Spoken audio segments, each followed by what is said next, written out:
The Suez Canal crisis is considered to be one of the most important and controversial events to British history. This was due to its political and public division issues, or in short, an international uproar.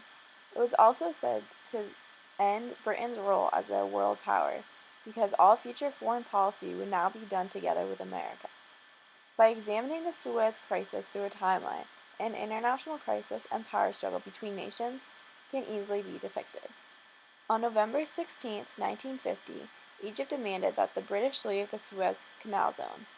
On October 8, 1951, Egypt relinquished its former 1936 treaty with Britain. 11 days later, British troops took control of the canal, which led to fighting in the zone and future trouble in Cairo. On June 23, Gamal Abdel Nasser was elected president of Egypt without any competition. On July 19, Britain and the U.S. refused to provide financing for the Aswan Dam project. On July 26, Nasser announced that Egypt was taking over the canal. This angered the British and French because British troops had just left after an agreement that let free passage through the canal and for them the British to reoccupy if necessary. Since they had refused to finance the dam on the 19th, Nasser consequently proposed to use the revenue from the canal to finance the dam.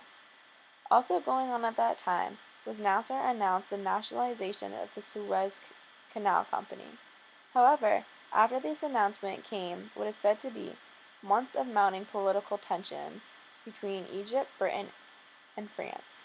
Nasser then offered full monetary compensation for the company, but the British and French were long suspicious of Nasser's opposition to their political influence, and Nasser resented European efforts for their colonial domination. In the United States, the Eisenhower administration was worried about a possible outbreak between NATO allies and Middle Eastern power. This could create a possible intervention from the Soviet Union.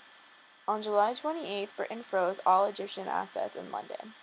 In the beginning of August 1956, the United States, Britain, and France began holding meetings about the Suez Canal.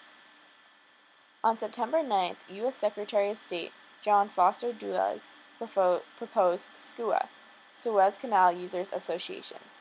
SCUA would give three powers equal control, but it failed to gain support.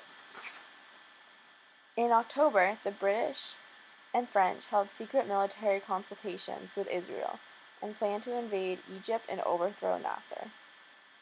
And on October 29th, Israeli forces crossed the Egyptian frontier and entered towards the canal. A few days later, British and French troops soon entered. The Eisenhower administration response was that they were concerned about disassociating the United States from European power, and also the possibility that the Soviets would soon assist Nasser. Just one day later, on October 30th, an Anglo-French ultimatum was sent to Egypt and Israel, asking that they both withdraw 10 miles from the canal zone, and Egypt allow a temporary occupation of the zone. Egypt rejected. On October 31st, Anglo-French forces attacked Egypt in the canal zone, while Israel's occupied surrounding areas. In November, a ceasefire was forced by U.S. pressure. The U.S. also pressured Britain and France to accept a United Nations ceasefire. By the 8th of November, hostilities had ended and the first UN peacekeepers arrived in the zone on the 21st. On December 22nd, the last Anglo-French forces left the canal. By January of 1957, the aftermath of the Suez Crisis prompted the creation of the Eisenhower Doctrine. It also gave the administration more power to aid countries in the region. And by March 1st, Israel had agreed to withdraw from their occupied forces. So, by examining the Suez Crisis through a timeline, one can see how British history was affected and all of the power struggles that sparked an international crisis.